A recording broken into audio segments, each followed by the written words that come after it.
दोस्तों स्वागत है आपका अगले पार्ट में चैप्टर नंबर 3 के इंटरवीनिंग वावल्स एंड पोजीशन। बहुत इंपॉर्टेंट चीज आपको दिख रही होगी अपने सामने, अभी आपको नहीं पता होगा कितना इंपॉर्टेंट है। ये है ग्रामोलॉग्स। ग्रामोलॉग्स बहुत ज्यादा जरूरी है क्योंकि आपके डिक्टेशन जब आप लिखेंगे एग्जाम में तो आपको मोस्टली यही वर्ड आपको देखेंगे।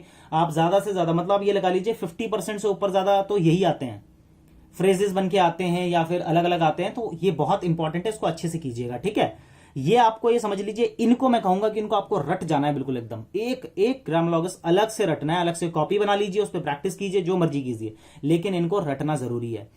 इनमें मेरे को सिखाने के लिए कुछ नहीं है, सिर्फ बताने के लिए है कि ये है ग्रामोलॉग्स। इसमें करना क्या है, आपको ऑलरेडी दिया हुआ है ए आपको लाइन से ऊपर बनेगा हमेशा ऐसे। ये डॉट अगर कहीं लगा हो तो समझ लीजिए ए है, ठीक है दोस्तों। यहां पर वावल ऑल का रूल कुछ नहीं, मत सोचिएगा यहां पे कि क्यों आ रहा है क्या आ रहा है, ठीक है दोस्तों। लाइन से ऊपर बन गया ये। फिर भी अगर थोड़ा समझा दूं आपको, अगर मान लीजिए इससे पहले टी लगा होता तो टे हो जाता, टी ए वाई अगर मैं बोलूं तो टे हो जाता, तो ए कहां लगता, ये आता तो ए तब भी सेकंड प्लेस पे लगता है, इसलिए ए यहां पर बनाया गया है। अगला है दी। दी में ई का वावल है इसलिए वो बनता है इस तरीके से। ऑल ऐसे बनेगा आपका, ठीक है। इतना ही स्ट्रोक है, ये बिल्कुल बुक से कॉपी करना है जैसा बुक में बना है। TOO2 और TOO2 दोनों के लिए सेम ऐसा बनेगा। ये दोनों डाउनवर्ड्स बने हैं, ये दोनों डाउनवर्ड्स बने हैं।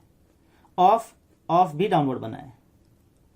सेम ऑल जैसा होता है लेकिन ये लाइट होता है, इसलिए ध्यान दीजिए ऑल और ऑफ में आगे जाके दिक्कत ना हो। डार्क लाइट अभी से समझिए, जहां पे डार्क करना हो पेंसिल थोड़ी दबाइए, अदरवाइज लाइट तो हो ही रहा है, कोई दिक्कत नहीं।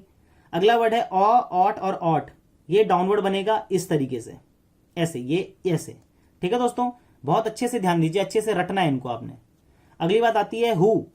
डाउनवर्ड बनेगा सेम ऑट के जैसा बट बनेगा लाइन पे। अगला वर्ड है हमारे पास एंड। एंड बनता है अपवर्ड, ठीक है। अपवर्ड बनेगा इस तरीके से। अब देखिए एंड और शुड एक जैसे हैं लेकिन लाइन पे बनेगा शुड और एंड बनेगा लाइन से ऊपर, अबव द लाइन। इनमें बहुत दिक्कत आती है बच्चों को, आगे आगे इतने जबरदस्त जबरदस्त ग्रामोलॉग्स आने वाले हैं जहां पर आपको बहुत प्रॉब्लम हो सकती है अगर आपने आज से इनको रटना शुरू नहीं किया। अभी से प्रैक्टिस कीजिए, लिख लिख के रटना होता है शॉर्ट हैंड में, मुंह से नहीं होता बस कि हाँ ऑल ऐसे बनेगा, लिख लिख के बार बार प्रैक्टिस करके होता है, ठीक है दोस्तों। तो ये तो बात हो गई ग्रामोलॉगस की। अच्छे से आपने ग्रामोलॉगस अगर कर लिए तो अब बहुत इंटरेस्टिंग मैं आपको बताने वाला हूं जो अगली एक्सरसाइज है, एक्सरसाइज नंबर 11। यहां से आपकी शुरुआत होती है छोटा छोटा शॉर्ट हैंड को लिखने की, ठीक है दोस्तों। तो बात करते हैं एक्सरसाइज नंबर 11 की। स्क्रीन पर आप देख रहे होंगे आपके एक्सरसाइज नंबर 11 की मैंने एक लाइन को उतार के रखा हुआ है। मैंने पहले बोला था मेरी इंग्लिश की राइटिंग उतनी अच्छी नहीं है बट शॉर्ट हैंड में ठीक ठाक लिख लेता हूं।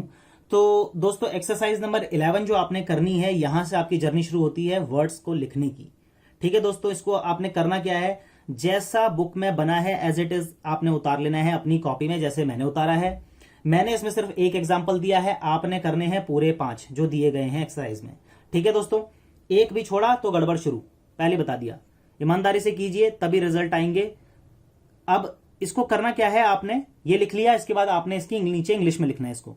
अब ये क्या है, ये क्या है, ये बना है TH और उसके बाद लगा है A, तो ये क्या हो गया हमारा दे, है ना। पीछे भी ग्रामोलॉग्स आपने पढ़े हैं, उसमें क्या है, ये बना है शुड,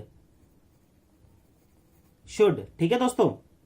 ये क्या है, थ्रू द लाइन गया SH, through the line SH गया, तो इतना समझ लीजिए। पीछे अगला P लगा है तो E का वावल लगा है, तो ये E का वावल किस पे लगा है, इन दोनों के स्ट्रोक के बीच में, यानी कि शी तो ऐसे हो गया SH के बाद E और P, यानी कि शेप,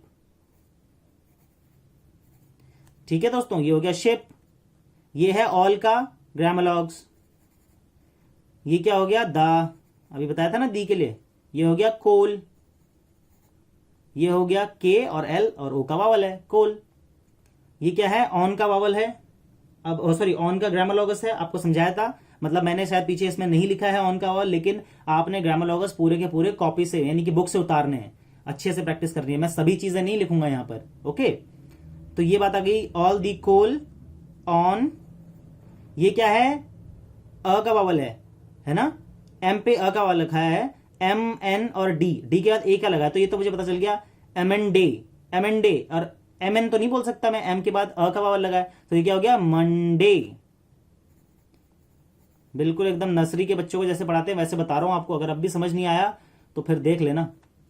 इसके बाद फिर दोबारा दी आ गया, ये क्या है, टी एन और टी एच, इथ वाला बताया था ना, वो वाला लाइट, ये डार्क है, ये दी वाला है, ये इथ वाला है। ये समझ रहे हैं आप कितना इंपॉर्टेंट है डार्क लाइट करना। अब ये टी के बाद ए का वावल लगाया, लेकिन ये लाइन पे बनाया, इसका मतलब क्या है कि टी के बाद जो स्पेलिंग में ई आ रहा होगा पक्का, है ना, ए का वावल में लाइन पे बनाया इसलिए ई आ रहा होगा। तो ये क्या हो गया, टेनथ, टेंथ, टेंथ। अब ये क्या हो गया, ऑफ, और ये क्या हो गया, एम के बाद ए लगा है, मी। तो ये हो गई आपकी लाइन कंप्लीट। ठीक है दोस्तों, they should ship all the coal on Monday the 10th of May. ऐसे ही आपको पूरी पांचों की प्रैक्टिस करनी है, लिख के बार बार समझना है क्यों, क्या, कैसे हुआ।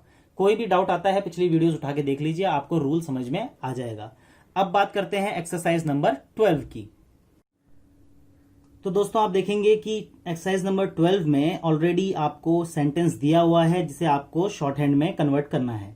ठीक है दोस्तों, तो इसको कैसे करेंगे आप, आपने सब कुछ रूल अब तक करे हैं जो, बस वही फॉलो करने हैं। ओके, पहला लिखा है दे, तो दे आपको पता है कैसे बनता है, ये हो गया टी एच, इस पे लगा दिया आपने ए का वावल, ये हो गया दे।